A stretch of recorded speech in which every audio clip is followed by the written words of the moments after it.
Muy bien, buenos días, hermanos queridos. Señor nos guíe, nos guarde en esta hora.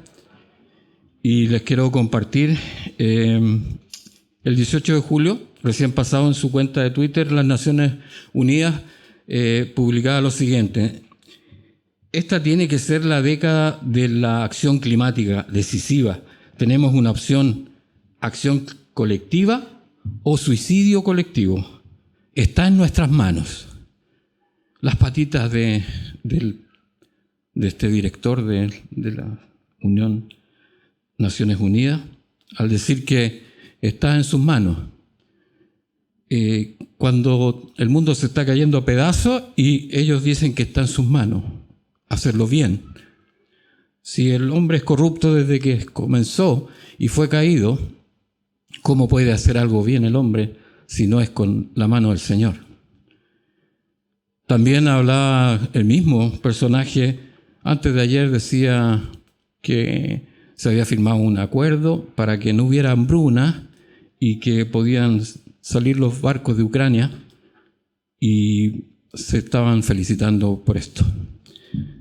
La cosa que ayer se bombardeó nuevamente esos barcos y nuevamente quedamos en las mismas. O sea, el hombre habla, dice cosas, pero no tiene idea de lo que habla. Entonces, por eso digo las patitas de esta gente, que habla como que si tuviera la solución de las cosas. Y si ustedes se dan cuenta, el mundo habla como que tuviera la solución a los problemas. Y es así, por eso es como estamos, como está el mundo en este minuto. El hombre como lejos de Dios, lejos de la presencia de Dios, solamente es corrupción. Separado de Dios, el hombre solamente puede estar corrompido. Por tanto, todas estas ideas colectivas nunca han resultado bien. Lo hemos visto en distintos tipos de sociedades. Al final siempre no llegan a la vida del ser humano todas las buenas ideas que el hombre pueda pensar. Entonces, lo vemos en muchos casos, en muchas sociedades, pero el hombre sigue siendo insatisfecho en muchas cosas. Incluso la ciencia, que es la religión de hoy día, la religión de estos tiempos, tampoco tiene respuestas concluyentes como para decir, mira, esto es lo que el hombre necesita. Y menos decir que está en sus manos, pues la misma ciencia dice que no está en sus manos. La misma ciencia dice, no puedo arreglar este problema. Bueno, también las religiones. Las religiones también han presentado los problemas, porque está también parte en la mano de los hombres. Haciendo un análisis más o menos como para acercarnos a la realidad, hermano, lo que se llama, entre comillas, como religiones, las religiones tienen, la mayor religión es el cristianismo. La mayor religión son 2.100 millones de personas. El 33% de las religiones es el cristianismo. Después viene el Islam, 1.300 millones. Después el hinduismo, con 851 millones. El budismo, con 375 millones. Hasta el judaísmo, 15 millones. Y después alrededor de 4.000 religiones más. Esto nos habla de que la religión tampoco ha surgido o ha tenido un papel, sino que solamente como de contención. Cristo no es una religión. Pues su palabra, escrita en diferentes tiempos, con diferentes hombres, con diferentes situaciones, Dios conversa con el hombre, le instruye. Partió con Adán, siguió con Noé, Abraham, Isaac, Jacob, etc. Después con un pueblo, después trata con un pueblo, después hasta el día de hoy con mucho pueblo. El Señor y lo tiene escrito en su palabra. Los otros libros que conocemos o que se hablan de religión son religiosos, pues en realidad no tienen ninguna son solamente ideas y filosofías, son filosofías humanas, como para alcanzar una iluminación. No tienen autores, no tienen fechas, no tienen a Dios, no tienen nada, son cosas humanas. Ahí incorporamos al budismo, al hinduismo. No tienen a Dios y no tienen nada. Bueno, el Islam, en cambio, sabemos que viene del mundo árabe. Y lo menciono aquí porque es una también de las grandes religiones.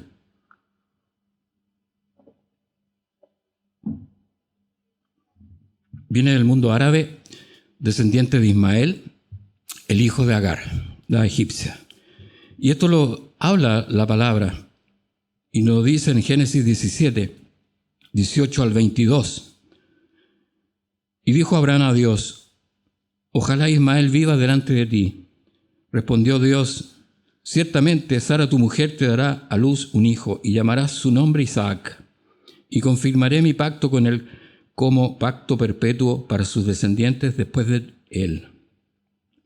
Y en cuanto a Ismael, también te he oído. He aquí que le bendeciré y le haré fructificar y multiplicar mucho en gran manera. 12 príncipes engendrará y haré de él una gran nación. Mas yo estableceré mi pacto con Isaac, el que Sara te dará a luz por este tiempo el año que viene. Y acabó de hablar con él y subió Dios de estar con Abraham. Así se definió en realidad la historia. Esta historia que vemos hoy día hasta el día de hoy. Dos pueblos confrontados en Jerusalén, sobre todo, Palestina, Jerusalén. Estos pueblos hasta el día de hoy se confrontan. Una fue la decisión de Dios, que era la bendición a los judíos, y la otra es la opción que tomó Abraham por su hijo Ismael. ¿Se fijan? Hay confrontación. Uno es la decisión de Dios y otro es la decisión del hombre. Y estas están en conflicto hasta el día de hoy. Esto muestra cómo la palabra del Señor es precisa, cómo la palabra del Señor indica las fechas, los lugares, los nombres, quiénes fueron sus hijos, quién es quién. Esto es la palabra. ¿Y cuáles son las consecuencias cuando no tomamos en serio la palabra del Señor? Y lo vemos hasta el día de hoy. Las instrucciones del Señor eran claras. Abraham tendrá descendencia por Sara. Y a Abraham se le ocurrió hacer otra cosa. Esto debe hacernos meditar, porque esto es lo que está en la palabra y el Señor es preciso en su palabra. No es como las religiones con ideas o filosofías humanas. Es cosas concretas, relación personal. Y Abraham dio, y en Génesis 25, del 5 al 9, dice: y Abraham dio todo cuanto tenía a Isaac, pero a los hijos de sus concubinas dio Abraham dones, y los envió lejos de Isaac, su hijo, mientras él vivía hacia el oriente, a la tierra oriental. Y estos fueron los días que vivió Abraham, 175 años, y exhaló el espíritu y murió Abraham en buena vejez, anciano y lleno de años, y fue unido a su pueblo, y lo sepultaron Isaac e Ismael, sus hijos, en la cueva de Macpela, en la heredad de Efrón, hijo de Zoar Eteo, que está enfrente de Manré. ¿Hay alguna explicación más clara? ¿Hay alguna indicación más precisa que no esté y que esté en la palabra? Esta es la palabra del Señor que vemos hasta el día de hoy, y es la palabra que se sostiene, y le guste a quien le guste. Tratan de arreglar el conflicto árabe-palestino. ¿Cuánto tiempo? Y eso no lo va a poder hacer el hombre, obviamente, salvo cuando hace caso a la palabra del Señor. El Señor le dijo, el hijo de Sara y Abraham, hizo otra cosa a Abraham.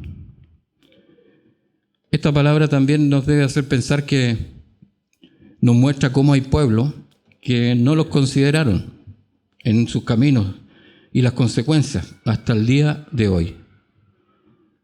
No hay otro Dios como que se ha hecho hombre, que ha vivido con los hombres, viviera con su pueblo. No hay otro Dios que tenga el poder de entregar su vida por los seres humanos. No hay otro Dios que tenga el poder de entregar en sacrificio. No hay otro Dios que tenga el poder de volver a tomar su vida con un cuerpo glorificado por la eternidad y para reinar por siempre. Por eso, hermanos, debemos tomar en serio su palabra, pues la vemos con detalle y la vemos con precisión hasta el día de hoy. En Apocalipsis 3, como dice la lectura bíblica, en Mensaje a la Odisea, parte diciendo: y escribe al ángel de la iglesia en la Odisea. He aquí el Amén, el testigo fiel y verdadero, el principio de la creación de Dios. En Apocalipsis de Biblia versión israelita nazarena del 2011 dice: escribe al mensajero de la comunidad en la Odisea, el Amén, el testigo fiel y verdadero, el principio de la creación de Elohim, dice estas cosas. Entonces, hermanos, la ciudad de la Odisea fue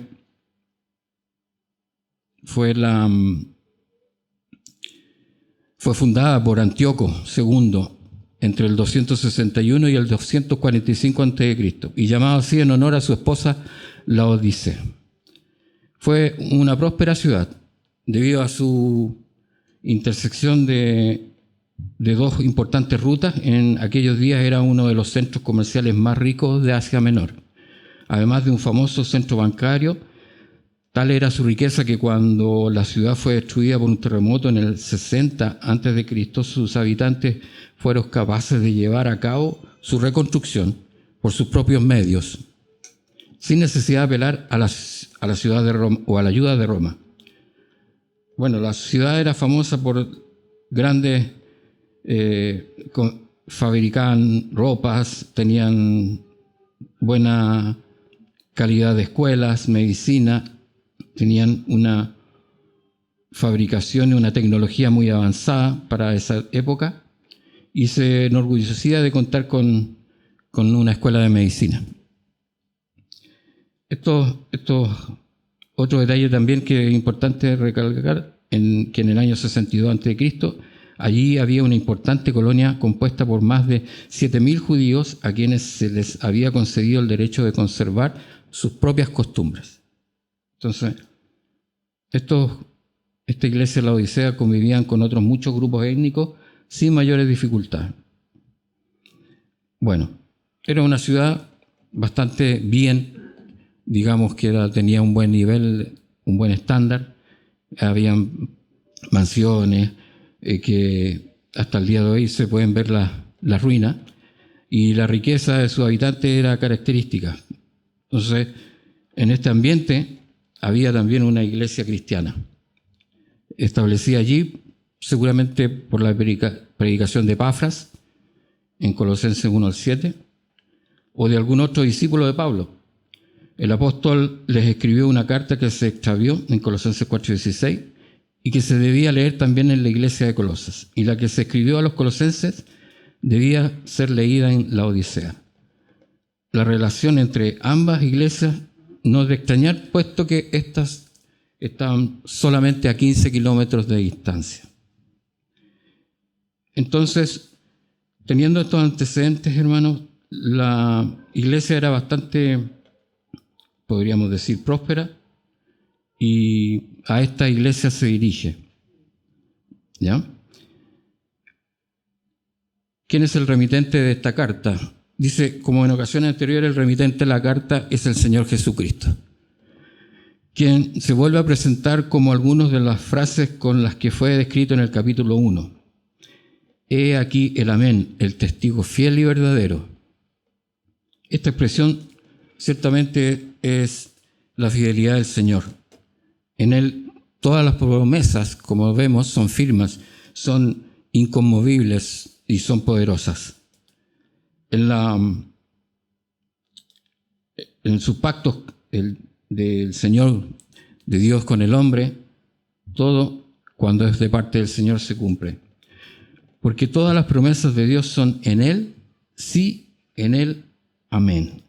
Al mismo tiempo es el Dios de verdad, que nunca miente ni se equivoca. En este sentido, debemos relacionar esta expresión, ¿cierto?, con la frase frecuente que el Señor en los evangelios, de cierto os digo. Él siempre se refería cuando quería confirmar una verdad, decía de cierto os digo, que en el fondo literalmente sería amén, amén, os digo. Complementando lo anterior, ¿cierto?, Cristo, el testigo fiel y verdadero, Él hace exactamente lo que ha prometido y sostiene la verdad de Dios hasta el fin, sin importarle las consecuencias. Como veremos más adelante, el carácter del Señor contrasta con el carácter y la infidelidad de los cristianos en la Odisea. Ellos deberían recordar esto a la luz de lo que Pablo escribió a Timoteo. Si fuéramos infieles, Él permanece fiel. Él no puede negarse a sí mismo.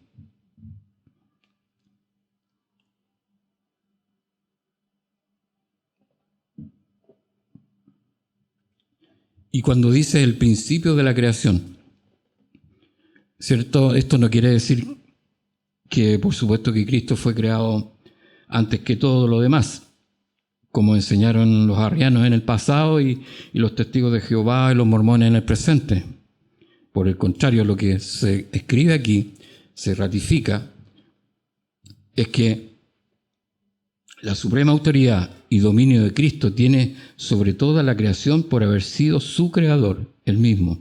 Juan en 1:3, Cristo es la fuente, el origen de todo lo que existe, y por esa razón en Él encuentran sentido todas las cosas, como escribió el apóstol Pablo. Porque en Colosenses 1:16 dice, porque en Él fueron creadas todas las cosas, las que hay en los cielos y las que hay en la tierra, visibles e invisibles, sean tronos, sean dominios, sean principados, sean potestades, todo fue creado por medio de Él y para Él. Por eso, aunque tuviéramos todas las cosas que pudiéramos desear, ¿no es cierto?, de este mundo, todas las cosas que pudiéramos pensar o anhelar, pero si no tenemos al Señor, no tenemos a Cristo, entonces seríamos inmensamente pobres, tal como lo estaba pasando a la iglesia de la Odisea, teniendo tanto, pero no tenían a Cristo. Es lo que reprende en esta carta.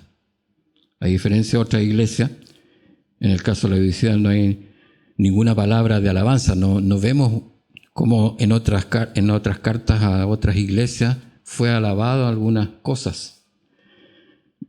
Y por eso dice, yo conozco tus obras, que ni eres frío ni caliente. El Señor conoce nuestras obras, lo que siempre muestra el verdadero estado espiritual de las personas.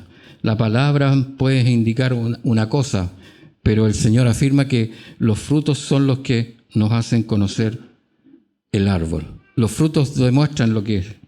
En este caso, lo que Cristo reprocha a esta iglesia es que no eran ni fríos ni calientes, ni amaban ni tampoco odiaban. No se apasionaban por nada, ni por lo bueno ni por lo malo.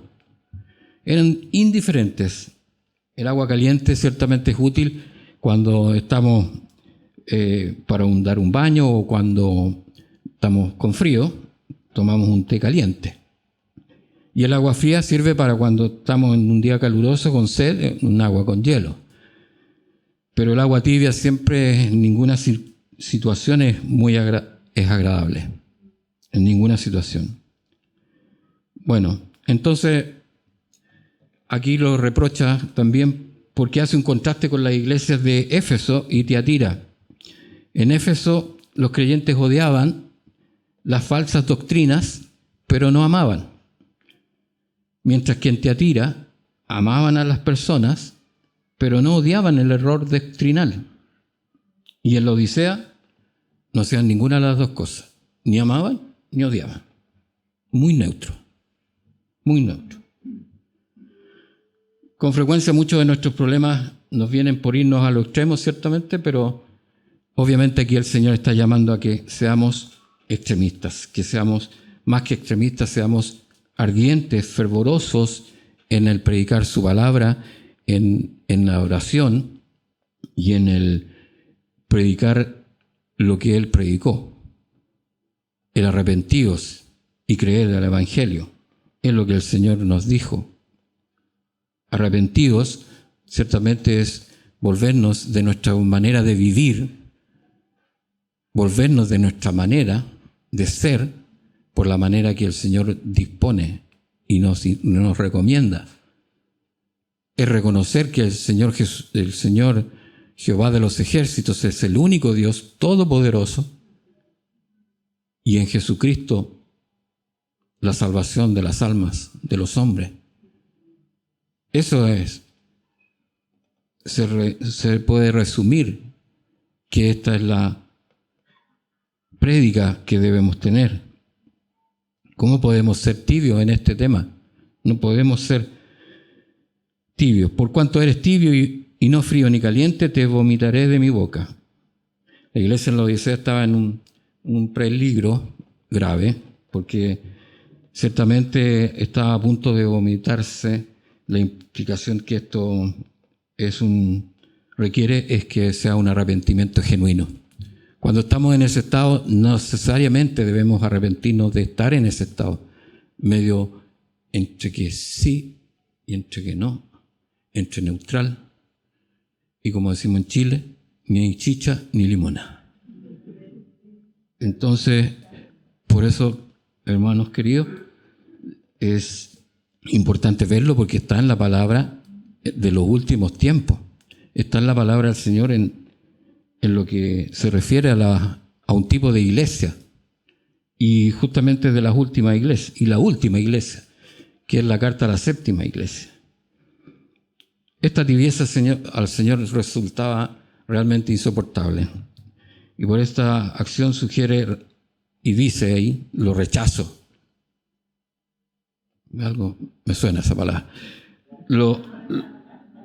Esta acción dice rechazo y disgusto. El Señor no tolera tibieza. Debemos preguntar entonces, ¿en qué consiste la tibieza? Ya lo vemos. Implica indiferencia en las cuestiones espirituales. ¿En qué podemos decir? La persona no se preocupa por la enseñanza bíblica. Otra cosa. No le importa si hay errores doctrinales y tampoco se preocupa por combatirlos. No, sí, está bien. Ya, déjalo. Hay como un cierto ambiente, hermanos, en las iglesias que me he podido percatar en otras iglesias, obviamente, que he compartido. No pasa esto en Los Avellanos, en Los Avellanos. Ubícate. Entonces, no, acá no. Otras iglesias. No, me ha tocado compartir con otras personas de iglesias creyentes y que yo he presentado mi inquietud y dicho, bueno, la iglesia ha quitado la sal y la luz del mundo. Se ha quitado y no hemos sido sal. Y por eso el mundo está así, tan contaminado y corrupto. Porque ¿qué es? Einstein hablaba de que la oscuridad es la ausencia de luz. ¿Y qué es las tinieblas? ¿Por qué tenemos un mundo tan corrupto en este minuto? Porque se ha quitado la luz. Entonces ha habido un consentimiento de la iglesia, de los creyentes en Cristo, en que como que no, déjalo sellar, total. El Señor sabe quiénes vienen y sabe quiénes son. Y Él lo va a arreglar. Sí, es verdad. El Señor sabe y conoce todo. Pero eso no es lo que nos indica la palabra para hacer nosotros. El Señor tendrá sus planes, el Señor sabe lo que hace, Él es poderoso, Él es soberano. Pero a nosotros nos toca otra cosa. Nos toca orar por ellos. Escuchaba al pastor Graham, lo leí, que decía que hay que orar por Joe Biden porque estaba con COVID. Dios mío, ¿por qué si hay que orar por Joe Biden, hay que orar para que se convierta, para que se arrepienta, para que crean el Evangelio? Por esa gente hay que orar, no para que se le quite el COVID. Entonces, hermano, no quiero juzgar, no es ese el ánimo, pero es que pensemos, meditemos, analicemos estas cosas, porque ciertamente aquí hay palabras que está hablando de esta condición, de esta forma de pensar media, así como media, sí, es cierto, es correcto. El Señor dice que Él agrega a su pueblo y Él da crecimiento y todo. Pero eso es de Él. A nosotros nos manda a que prediquemos el Evangelio y prediquemos la realidad, lo que está en su palabra, no nuestros pensamientos ni nuestras condiciones. Entonces, esto es lo que un poco describe a un cristiano en realidad sin entrega verdadera, y tal vez hipócrita también, una cosa mecánica, y en esto debemos ser iglesia. Iglesia también es cada uno de nosotros que tiene que dejar que el Señor llene nuestro corazón. Muchas veces nosotros interceptamos al Señor con nuestros anhelos, con nuestras metas, con nuestros propósitos, y no dejamos que el Señor llene todo esto. Y estamos más preocupados del tema contingente que lo de Él, que de sus negocios. Porque si hay algo que estamos en juego, es que estamos trabajando para Él, para su reino, que pronto será manifiesto. Porque este mundo va a pasar, mas su palabra permanece para siempre. Y así encontrábamos, y veía ayer, el otro día, que lo hemos comentado, en televisión a pocos días de una elección clave que tenemos el 4 de septiembre, en televisión escuchaba la semana pasada un grupo de iglesias evangélicas que declaraban: no rechazo ni aprueban. No rechazan ni aprueban. O sea, ¿qué? ¿Qué? O sea, la luz, no sé, está guardada. Entonces, la sal, menos. Entonces, en esto, hermanos, debemos ser claros. La constitución de este país no es nuestro reglamento. Pero sí, si alguien escribe algo en contra de lo que Dios dice, yo debo decir que no, que está mal. A mí la Constitución me da exactamente lo mismo, porque es el Señor el que a mí me sostiene. Por lo tanto, creo que debemos ser claros y fervorosos en definir que es el Señor el que nos sustenta. Las condiciones del país, las condiciones pueden ser, y cada uno le da al César lo que es de César, pero a Dios lo que es de Dios. Esto debemos tenerlo separado y claro. Lo primero es el Señor en nuestras vidas. Él es el que rige nuestra conducta y Él es el que sustenta nuestra vida.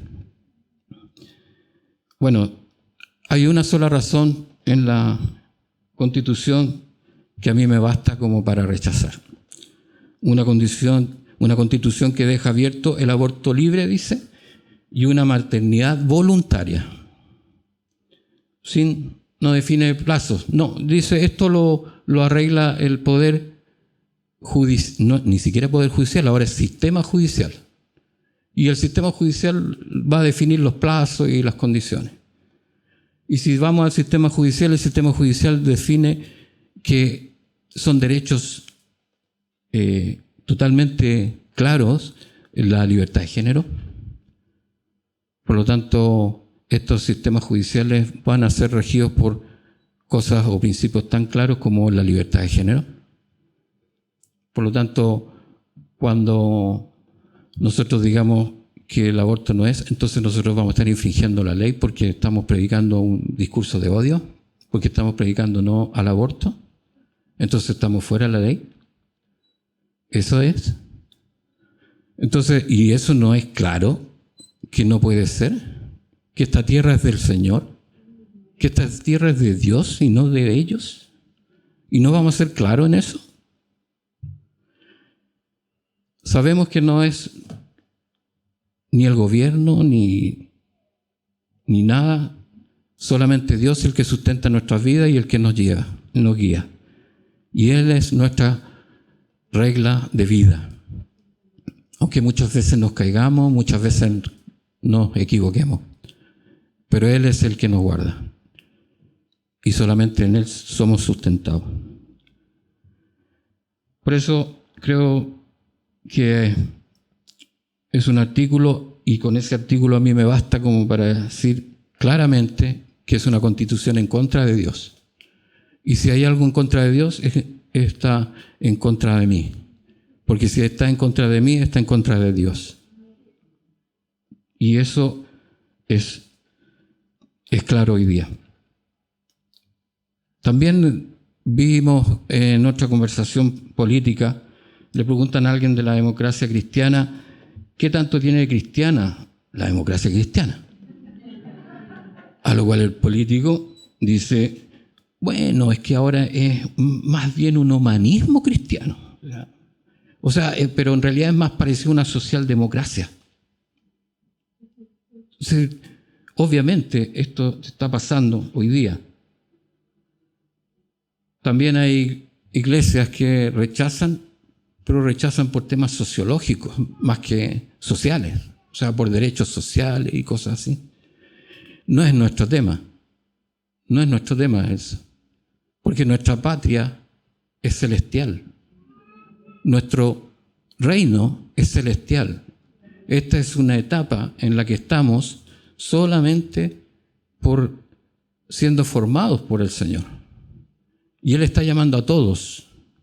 Él llama a todos, no hay excepción de persona. El que quiere venir, el que crea, solo basta que deje su yo personal de lado y ponga al Señor en su vida.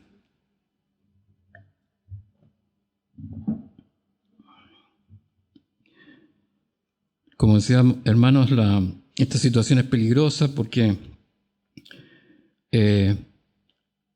no hay una auténtica vida espiritual en el fondo. La situación es grave. Tan grave que el cristianismo no negó nunca la divinidad de Cristo.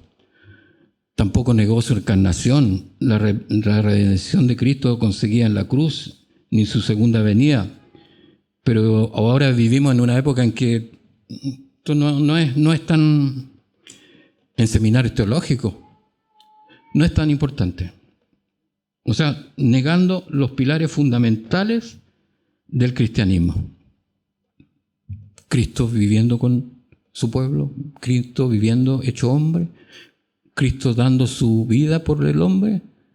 No es tema. Cristo resucitado y en gloria. No lo veo así. O sea, esto, si no me dicen que esto no es tibieza, entonces, ¿qué es lo que es? Y más encima dice, porque el Señor se lo dice, tú dices, yo soy rico y me he enriquecido y de ninguna cosa tengo necesidad. Otra pregunta que debemos hacer es cómo habían llegado a esta situación. Bueno, la respuesta es clara. Las propias palabras de la iglesia en la Odisea, ella decía de sí mismo que eran muy ricos y estaban totalmente en soberbia, en satisfacción por las cosas que tenían en su vida mundana. Y eso lo hacía pensar que espiritualmente podías también tener la misma condición. Es como cuando alguien tiene mucha bendición del Señor y después dice que está bien en su condición espiritual, porque está bien bendecido. Hermanos, no es así.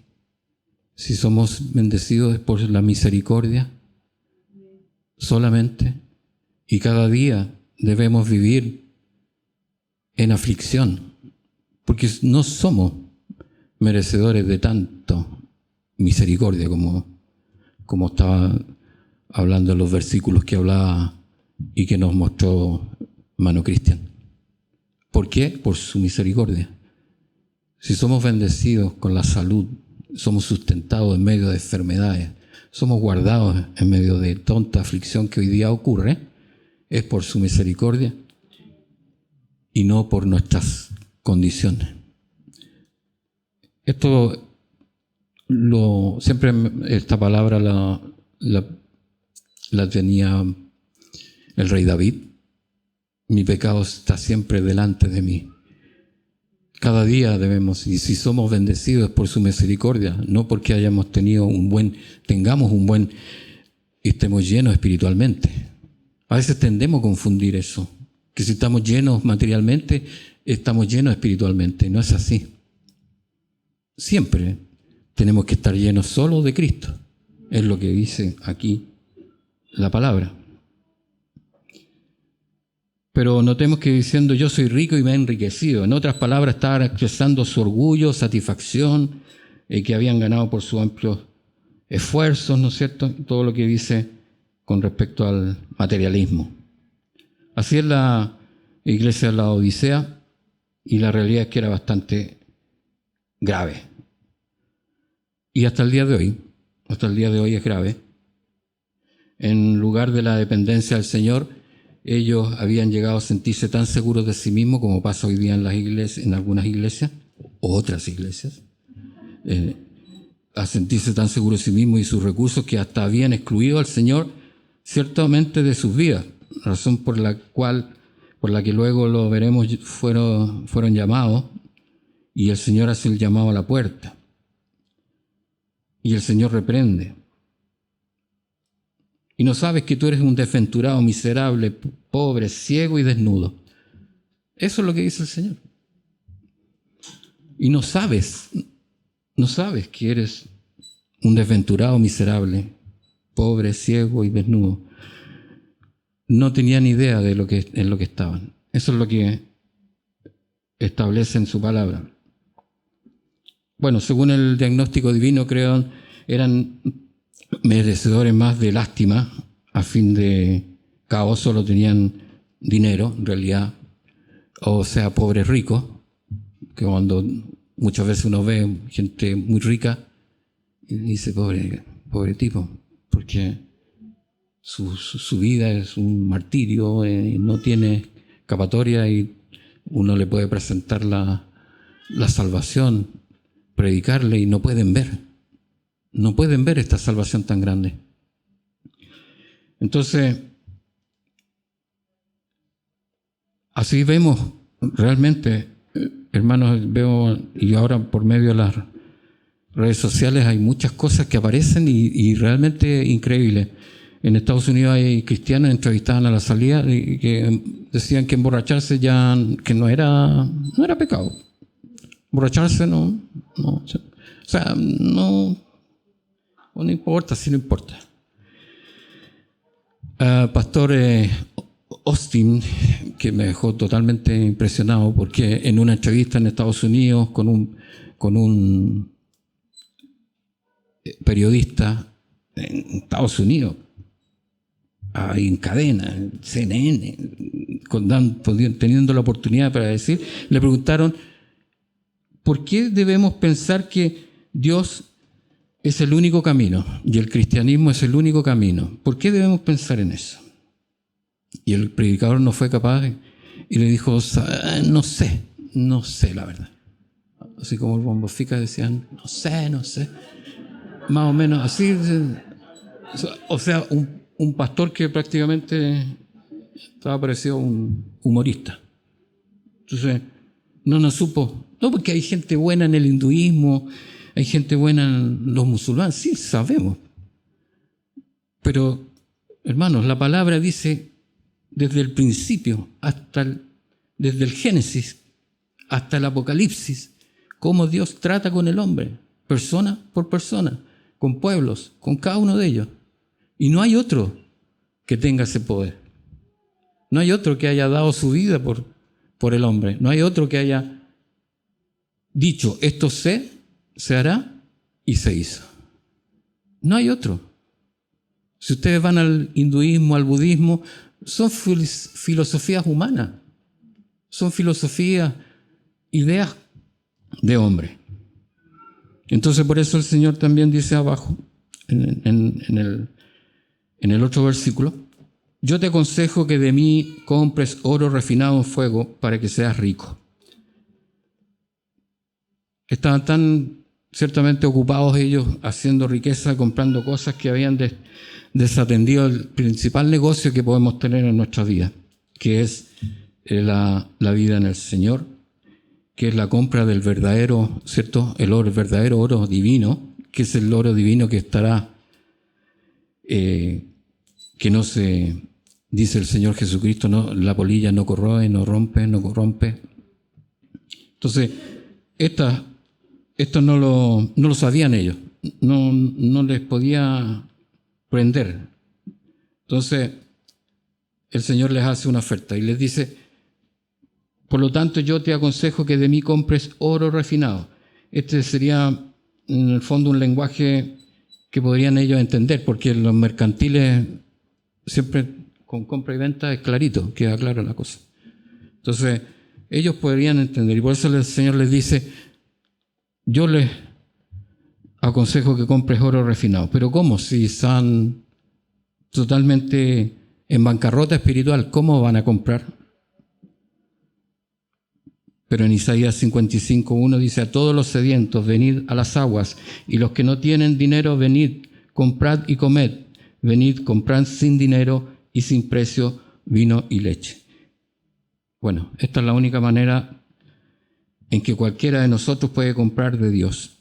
Pero para ello tendrían que abandonar previamente su estado de autocomplacencia y su egocentrismo. A cambio de eso, el Señor les prometía sus verdaderas riquezas. Oro puro, refinado, sin mezcla, sin impureza.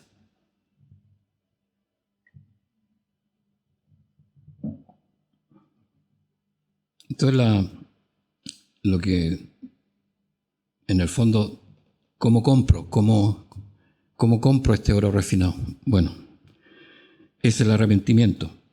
Cambiar mi manera de ver las cosas, cambiar mi manera de vivir, cambiar mi forma de pensar, de ser, volverse dependiente del Señor. Eso es arrepentirse, volverse a Dios con todo, fervorosamente, no en forma tibia, sino que todo lo que hago sea de acuerdo al Señor. Por eso les comentaba un solo ejemplo, la decisión de Abraham, cómo hasta el día de hoy eso tiene consecuencias. Esa decisión que tuvo Abraham de tener un hijo con Agar, siendo que no era la instrucción, hasta el día de hoy ese conflicto persiste. Entonces, ¿cómo esas consecuencias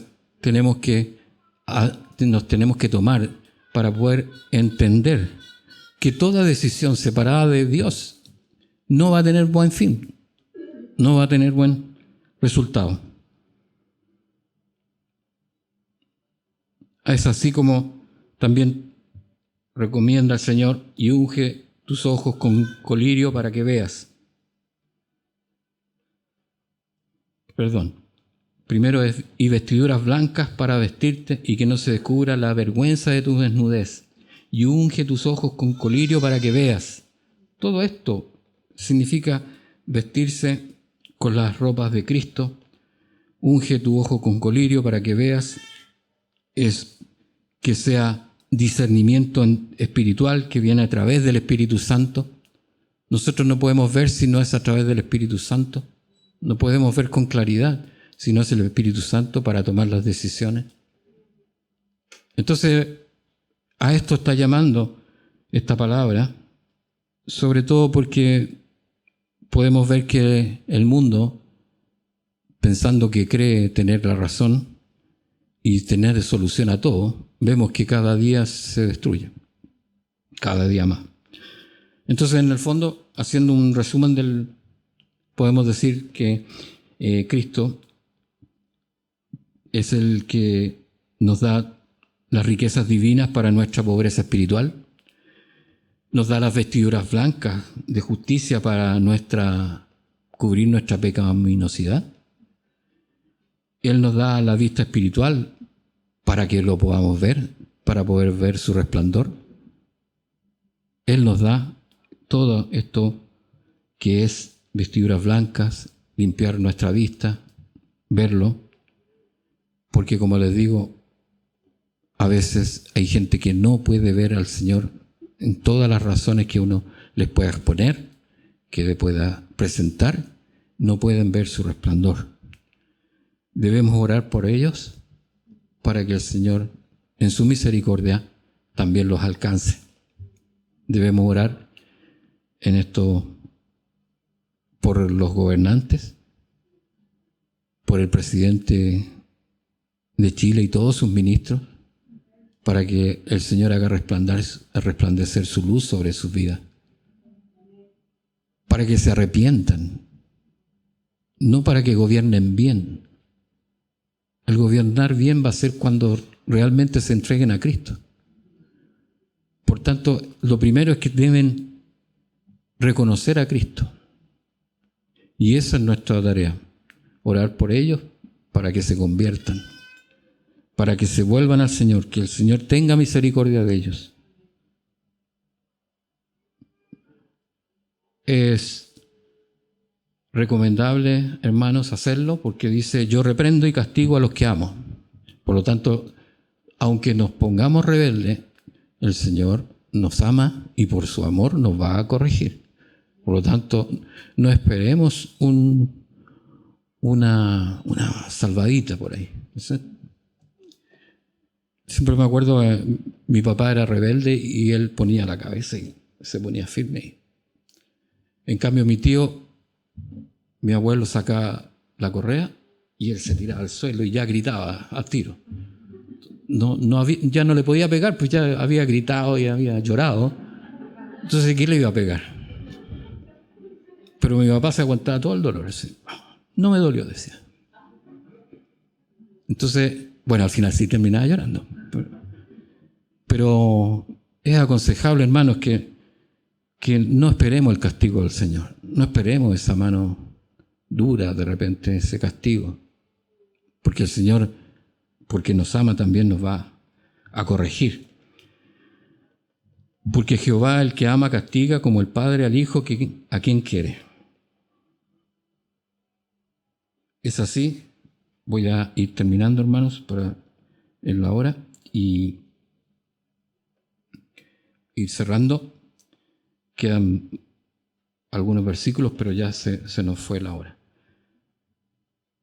Entonces dice en el 5, sé pues celoso y arrepiéntete. El mal fundamental de la iglesia, ciertamente, de la Odisea era la tibieza en los asuntos espirituales. Algo que manifestaba en su ausencia de celo, falta de entusiasmo, lo que hacían para el Señor. Por eso la exhortación del Señor es, pues, sé celoso y arrepiéntete. Así recuperarían el fervor.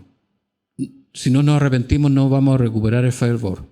Si no nos arrepentimos, no buscamos del Señor a la manera del Señor. Si lo hacemos a nuestra manera, nos vamos a dar pie con pelotita. No vamos a dar pie con bola, sino volvemos a las cosas a la manera del Señor. Si lo hacemos nuestras fuerzas, no va a ser posible. Por eso, hermanos, voy a dejarlo por hasta aquí, pero sin antes dejar una promesa que es muy importante, que la hace al que venciere. Dice, al que venciere, le daré que se siente conmigo en mi trono, así como yo he vencido, y me he sentado con mi Padre en su trono. Cristo venció al pecado y ahora está sentado en el trono celestial. Ciertamente esto nos recuerda que al principio del ministerio Satanás lo tentó, ofreciéndole todos los reinos, ¿cierto?, pero obviamente el Señor rechazó, porque solo al Señor tu Dios adorarás y a Él solo servirás. Esto está claro que sin el Señor nada de este mundo me puede servir. Sin el Señor nada de este mundo puede ser valioso. Cristo venció por el camino de la cruz, ciertamente dejando de este modo un ejemplo a todos nosotros. Por eso es verdad que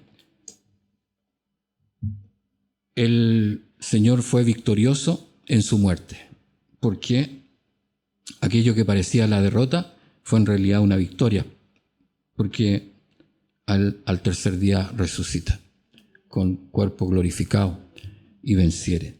Y nos invita a estar con Él. Él dice que al que venciere le dará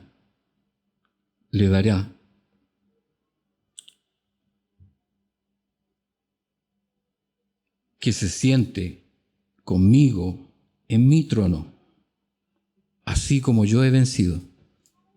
Hermanos, si se piensan, imagínense gobernar y estar gobernando el universo junto a Cristo. Y esto a veces lo tomamos y lo pasamos así como por encima, pero no nos damos cuenta que es una promesa que está en su palabra. Esta misma palabra que se ha cumplido N veces en distintos casos, esta palabra también se va a cumplir en nuestras vidas. Porque al que venciere le daré que se siente conmigo en mi trono, así como yo he vencido y me he sentado con mi Padre en su trono. Nos está invitando el Señor a reinar junto con Él. Y esto, por todo lo que hemos visto, es palabra verdadera. Y esto se cumplirá. Es nosotros los que debemos estar atentos a esta.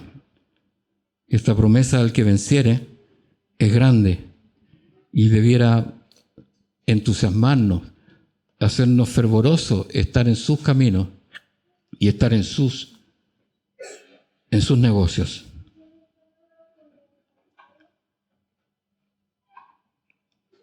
Por eso, hermanos, nos ayuda el Señor cada día a buscarle, a estar ferviente en sus caminos, predicando lo que Él predicó. Arrepentíos y creed el Evangelio. Arrepentidos. Todos, porque a todo el mundo está llamando el Señor.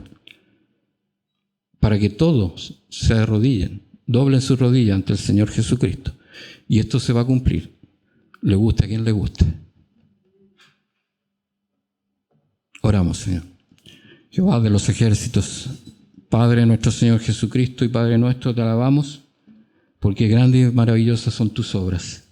Porque tú nos permites, Señor, en esta hora, meditar en esta palabra, ver tus promesas y hacernos fervorosos, Señor, en tu espíritu. Quita de nosotros todo pensamiento, todo anhelo que no sea el estar en tu reino, el estar en tus negocios, el estar cumpliendo tus mandamientos, que no son más que el amor a Jehová de los ejércitos, al prójimo como a nosotros mismos. Seas tú, Señor, reinando en nuestros pensamientos, en nuestros caminos, por la eternidad, por los siglos de los siglos. Amén. Amén.